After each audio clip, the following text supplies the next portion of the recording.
Hey guys welcome back to course with Prashant and इस last वाली video में हमने देखा था conditional statements if else elif nested if वगैरह एंड इस वाली वीडियो में हम देखने वाले लूप्स। तो समझ रहे थे लूप्स होते क्या हैं एंड लूप्स का हमें क्यों इंपॉर्टेंस है और क्यों हमें इसकी ज़रूरत पड़ती है। तो लूप्स जो है वो कुछ नहीं है, बस एक रेपिटेटिव कोड ऑफ ब्लॉक को हम रन करेंगे। ठीक है, एक रेपिटेटिव सेंटेंस है, एक स्टेटमेंट से रेपिटेटिव कोड ऑफ ब्लॉक को हम जब रन करते हैं तो उससे लूप्स कहते हैं। तो इसकी हमको ज़रूरत क्या पड़ती है, क्यों पड़ती है? तो देखो, जैसे कि एक स्टेटमेंट है, मैं एग्जांपल ले लेता हूँ। तो मैं उसको प्रिंट कर दो हाय देयर। ठीक है, ये एक स्टेटमेंट है। अब मान लो मेरे को ना प्रिंट करना है इसको नंबर वाइज, तो मैं एक वेरिएबल यहाँ पे बना लेता हूँ। ठीक है, एक वेरिएबल है सी जिसकी वैल्यू है 0। ठीक है, ध्यान से देखना मैं क्या आपको समझाने वाला हूँ। यहाँ पे एक वैल्यू है सी, एक वेरिएबल है सी जिसकी वैल्यू है 0। मैं बोलता हाई देयर और यहाँ पे मैं लिख देता हूँ 0। ठीक है, अब इसको मैं सेव किया।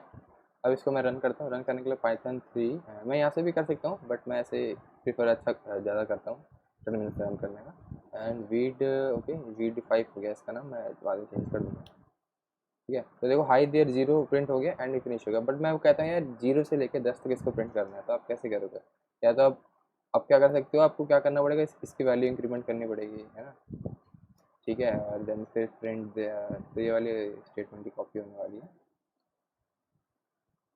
और यहाँ पे सॉरी मैंने सी लगाना था। ओके ओके, यहाँ पे सी, यहाँ पे सी।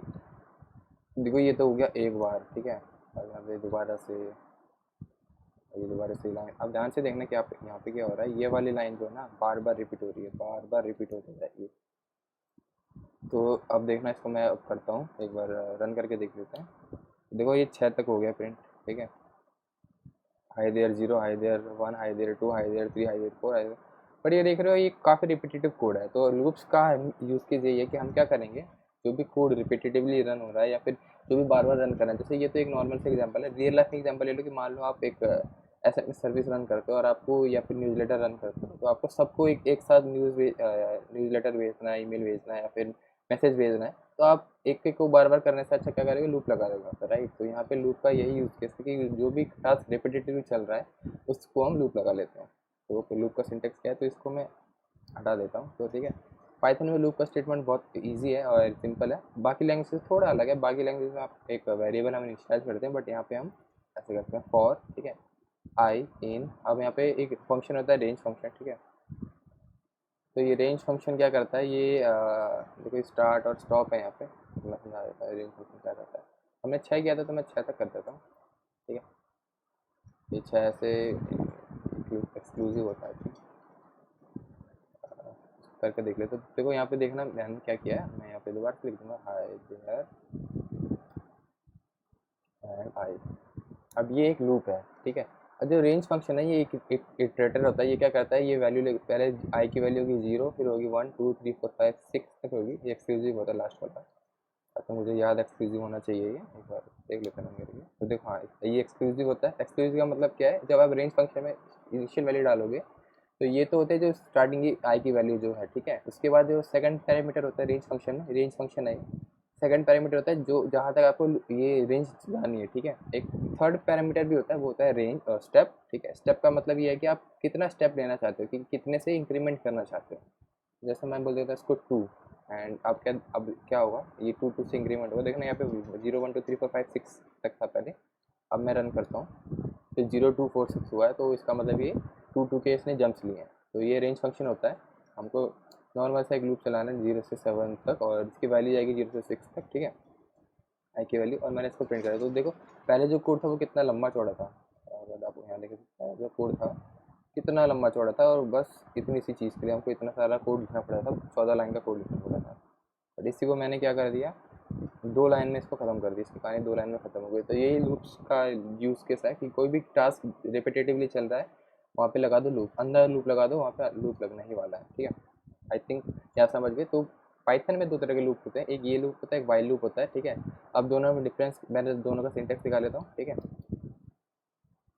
एक और लूप है जो होता है वाइल लूप। ठीक है, वाइल लूप, तो इसके लिए ना एक वेरिएबल मेरे को बनाना पड़ेगा ऊपर से। तो मैं लिख देता हूँ, एक वेरिएबल बनाते हैं सी इक्वल्स टू 0। ठीक है, अब मैं बोलता हूँ यार ये लूप चलना चाहिए वाइल। अब देखो फॉर लूप और वाइल लूप में एक ही डिफरेंस है। वो डिफरेंस क्या है, फॉर लूप में आपको पहले से पता होगा कि कितनी इटरेशन इसको होने वाली है, क्या कितने बार ये चलेगा, ठीक है। जैसे हमको यहाँ पे पता है कि फॉर लूप जब ऐसे चल रहा है तो 0 से स्टार्ट करेगा और ये 7 एक्सक्लूसिव है तो 6 तक चलेगा, तो 0 1 2 3 4 5 6, तो 7 बार ये चला, राइट। 0 1 2 3 4 5 6, तो 7 बार ये चला है, तो 7 बार ये चलना है, ठीक है। जैसे वाइल लूप में क्या होता है, वाइल लूप को आप देखो इन दोनों को ना, वाइल लूप को ना एक फॉर लूप की जगह भी यूज़ कर सकते हो, ठीक है, बट फॉर लूप को आप वाइल लूप की जगह यूज़ नहीं कर सकते। मेरे कहने का क्या मतलब है कि हमको जब पता है, देखो फॉर लूप जब हम यूज़ करते हैं जब हमको पता है कि कितने बार इटरेशन होनी है, कितने बार ये लूप चलना है। बट वाइल लूप हम तब यूज़ करते हैं जब हमको नहीं पता कि कितने बार ना इटरेशन होने वाली है, ठीक है। इसका मैं एग्जांपल भी देकर आपको समझा दूंगा। बट एक और जो चीज़ है कि वाइल लूप से अब अगर आपको पता है कि कितने बार एग्जीक्यूशन होनी है तो आप वाइल लूप यूज़ वहाँ पे भी कर सकते हो। हम जनरली नहीं करते बट आप वहाँ पे वाइल लूप कर सकते हो, ठीक है। तो वाइल लूप में आप जब आपको पता है तब भी कर सकते हो, आपको नहीं पता तब भी कर सकते हो। और फॉर लूप, क्योंकि फॉर लूप ना बहुत ईजी रहता है, इसका सिंटैक्स और समझना इसका आसान रहता है, तो नॉर्मली हम फॉर लूप यूज़ करते हैं। और नॉर्मली हमको पता रहे कितनी इटरेशन होनी है। बहुत बहुत कम केसेस में ऐसा होता है कि हमको नहीं पता कि हमको कितनी इटरेशंस करनी है, ठीक है। तो एक बार इसी चीज़ को वाइल लूप से मैं करके दिखा देता हूँ आपको। इसको मैं कर दूँगा कमेंट आउट एंड वाइल मैं बोलता है यार जब तक while C is less than 7, C is less than 7, ठीक है। तो कुछ नहीं करना, प्रिंट नहीं करना हाई देयर, ओके देयर और सी, ठीक है। अब देखो इसमें क्या सीन रहता है, इसमें ना आपको इसकी वैल्यू इंक्रीमेंट करनी पड़ती है। यहाँ इसके अंदर फॉर लूप में क्या था, हमने रेंज फंक्शन लगा दिया था, तो फॉर लूप में हमने रेंज फंक्शन जो इटरेटर यूज़ किया था, तो ये अपने आप ही इसकी वैल्यू को ना इंक्रीमेंट कर देता है और इसमें जो स्टेप जाता है उसके हिसाब से। जब स्टेप कुछ भी नहीं देते हम तो बाई डिफ़ॉल्ट ये 1 लेता है, और जब कुछ दे देता है तो वो स्टेप उसका ले लेता है। वैसे यहाँ पे जो स्टेप वाली चीज़ है वो यहाँ पे हो रही है, हमको मैन्युअली करना पड़ता है वाइल लूप के अंदर, ठीक है। इवन इसको इनिशियलाइज नहीं करना पड़ता, फॉर लूप हमने एकदम से अपने आप से कर लिया था, ठीक है। तो सी इक्वल से C+1 एंड इसको सेव किया एंड इसको एक बार रन करके देख लेते हैं। मैं यहाँ से कर रहा हूँ Python 3 एंड इसका नाम है वीडियो 5 बन गया। देखो हाई देयर 0 हाई देयर 1 2 3 4 5 6 तक ये चला, तो यही चीज़ हमने इससे इम्प्लीमेंट कर ली वाइल लूप से। तो आप सोचोगे यार इसमें दोनों में डिफरेंस क्या था, एक ही चीज़ थी और दोनों तरीके से हमने हो गया। तो वाइल लूप का एक यूज़ केस ले लेता हूँ। तो वाइल लूप का एक यूज़ केस ले लेते हैं। जैसे मान लो मैं एक इनपुट लेता है यूज़र से, ठीक है। इसको इनपुट कन्वर्ट करना है, इनपुट ले लिया। आई होप आपको इंट और ये टाइप कन्वर्जन और इनपुट आपको पता है कि क्या है, ठीक है। मैंने बोला एंटर अ नंबर, ठीक है। अब ध्यान से देखना मैं क्या कर रहा हूँ, मैंने एक नंबर यूज़र से इनपुट ले लिया, एंटर अ नंबर, ठीक है। अब मेरे को चलाना वाइल एन, अब मेरे को चलाना है इसको while is not equals to -1।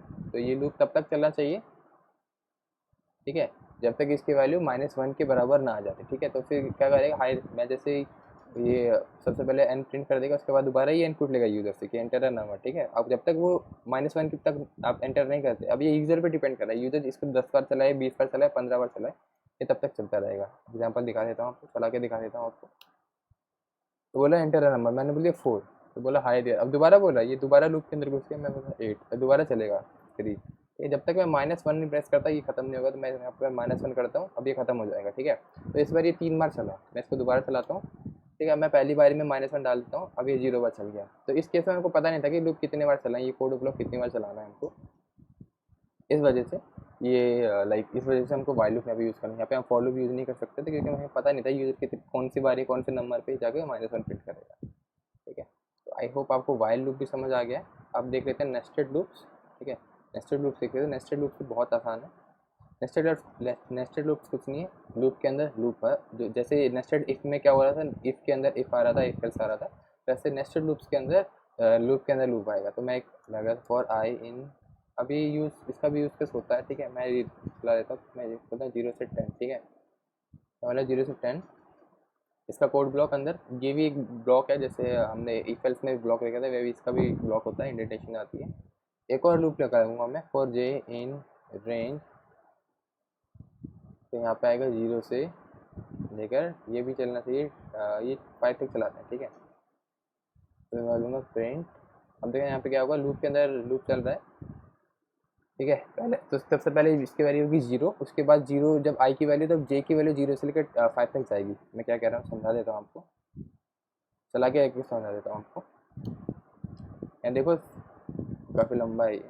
सबसे पहले हाई, ओके नीचे वाला ठीक है, यहाँ पे 0, सबसे पहले आई की वैल्यू आई 0, फिर उसके अंदर लूप घुसा, ठीक है। उसके बाद जे की वैल्यू थी 0, फिर जे की वैल्यू 1 हुई, जे की वैल्यू 2 हुई, जे की वैल्यू 3 हुई, जे की वैल्यू 4 हुई, जे की वैल्यू 5 4 तक चली, क्योंकि 5 एक्सक्लूसिव है तो 4 तक चलेगा, ठीक है। तो ध्यान से देखो यहाँ पे हुआ क्या है, यहाँ पे जब आई की वैल्यू 0 थी तो 0 से लेकर 5 तक जे की वैल्यू गई, ठीक है। उसके बाद आई की वैल्यू जब जे खत्म हो गया, ये लूप खत्म हो गया, इस आई की जब आई की वैल्यू 0 थी तो आई 1 पे इंक्रीमेंट हो गया, ठीक है। आई जब 1 पे इंक्रीमेंट हुआ तो फिर से जे वाला लूप चला, एंड फिर जे की वैल्यू 0 हुई, जे की वैल्यू 1 हुई, जे की वैल्यू 2 हुई, एंड सो ऑन ये 10 तक, जब तक आई की वैल्यू 9 होती है तब तक ये चलता रहा। जैसे आई की वैल्यू 10 हुई, ये लूप 4 लूप पूरे वाले से बाहर आ गया। तो ये नेस्टेड लूप्स है, ठीक है। इसका एक एग्जांपल आई थिंक मेरे को दे देना चाहिए, कोई नॉर्मल सा एक यूज़ केस इसका दे देता है। तो जैसे कोई पैटर्न होता है ना, आपने एक पैटर्न वाले क्वेश्चन देखेंगे, पैटर्न वाले क्वेश्चन में इसका बहुत यूज़ किया जाता है, ठीक है। तो मैं बोलता हूँ यार मेरे को ये प्रिंट कर देना है, ये ठीक है। आपने ऐसे क्वेश्चन अगर देखे हों तो ऐसे क्वेश्चन जो होते हैं काफ़ी पूछे जाते हैं, और काफ़ी एक फेमस ऐसे क्वेश्चन। तो ऐसे वाले क्वेश्चन एक सिंपल सा एग्जांपल हम देख लेते हैं, हम इसको कैसे करेंगे, हम इसकी यूज़ से कर सकते हैं। तो अभी के लिए मैं हार्ड कोड कर देता हूँ, आप यूज़र से चाहे तो वैल्यू ले सकते हो। तो मेरे को इसको 5 बार चलाना है, ठीक है। तो मैं क्या करूँगा, एक आई पे वैल्यू चलाऊँगा, आई 0 1 2 3 4, ठीक है। आई की वैल्यू 0 से 5 तक चलनी चाहिए, ठीक है। 0 से 5 इन द सेंस 5 एक्सक्लूसिव है, रेंज जो है। उसके बाद क्या करेंगे, जे की वैल्यू देखिए, सबसे पहले i+1 होगी, फिर i+2 होगी, i+3, i+4, ऐसे करके मैं जे की वैल्यू प्रिंट कर दूँ। तो एग्जाम्पल भी आ गया है, बट मेरे को आता है खुद से, तो मैं कर देता हूँ, ठीक है। 0 से लेकर 5 तक ये चलना चाहिए, इन द सेंस कि 0 से लेकर 5। इससे अच्छा ना मैं क्या करता हूँ, इसको 1 कर देता हूँ एंड इसको 6 कर देता हूँ, ताकि ये 1 से लेकर 5 तक चले, ठीक है। अब मैं कहूँगा फॉर जे इन रेंज, ठीक है। ये मेरे को एग्जाम्पल ही इसने दे दिया है, इसने को पूरा ही कोड लाइक सजेशन में दे दिया। तो यहाँ पे मैं समझा देता हूँ। तो क्या हो, जे इन रेंज चले 0 से लेकर आई तक। अब आई क्या, सबसे पहले आई क्या है, 1 है, ठीक है। तो चलेगा 0, एक ही बार चलेगा, और इसमें प्रिंट कर दिया इसको। एंड ही जो है इसका मतलब, एंड का ये मतलब होता है कि जो इसका जब हम प्रिंट यूज़ करते हैं तो प्रिंट के बाद अगली लाइन में हम शिफ्ट हो जाते हैं, राइट। बट इसका ही मतलब होता है कि भाई इसको ना अगली लाइन में शिफ्ट मत करो, एंड जो होगा हैश से होगा। और जैसे ये वाला लूप खत्म हो जाता है, इन द सेंस ये वाला अंदर वाला जो लूप है वो खत्म हो जाता है, ये अंदर वाले लूप चल रहे हैं। उसके बाद वो एक एक प्रिंट यहाँ पे लगा दिया, जिससे वो नेक्स्ट स्टेप में आ जाएगा। मैं इसको प्रिंट आपको यहाँ पे करवा के दिखा देता हूँ। तो देखो हमारा जो ये था, हम अचीव कर लिया हमारा goal, star star star star star star star star star star star ऐसे करके हो गया। तो मैं एक आपको होमवर्क दे रहा हूँ, होमवर्क क्या दे रहा हूँ, आपको यही करना है, ठीक है। यही चीज़ प्रिंट करानी है, बट आपको इसको उल्टा प्रिंट करवाना है। उल्टा कैसे प्रिंट कराना है, ऐसे। ये मेरे को सजेशन दे रहा है, एंड ऐसे। तो आपको क्या करना है, आपका काम ये है कि आपको ये लूप चलाना है, करना है, और इसको आपको ऐसे करना है। अगर आप ये भी कर लेते हो, ठीक है, ये वैसे थोड़ा मुश्किल शायद ना हो, क्योंकि मैंने अभी आपको ऐसा करना सिखा दिया है, ठीक है। तो आपको क्या करना है, बाद में ना ये कितने इसकी ट्रिक की कितने ये चलनी है, ये आपको यूज़र से लेना है। और वो भी काफ़ी आसान है, इसमें बस एक ही चीज़, यहाँ पे एक ही जगह पे एक वेरिएबल लेना आपको पड़ेगा, जो कि आप यूज़र से लोगे, ठीक है। अब वो कौन सा है वो आप खुद देख लेना। तो उससे आप, अगर यूज़र 3 बोलता है तो आप सिर्फ 3 करो, या 4 बोलता है तो 4 करो, 2 बोलता है तो 2 करो, राइट। आई होप आपको समझ आ गया। तो इतना ही लूप्स के लिए, ठीक है। प्रैक्टिस करते रहिए, आप खुद से करते रहिए, आपको धीरे धीरे खुद से समझ आने लगेगा। एंड मिलते हैं हमारी अगली नेक्स्ट वीडियो पे। Thank you for watching.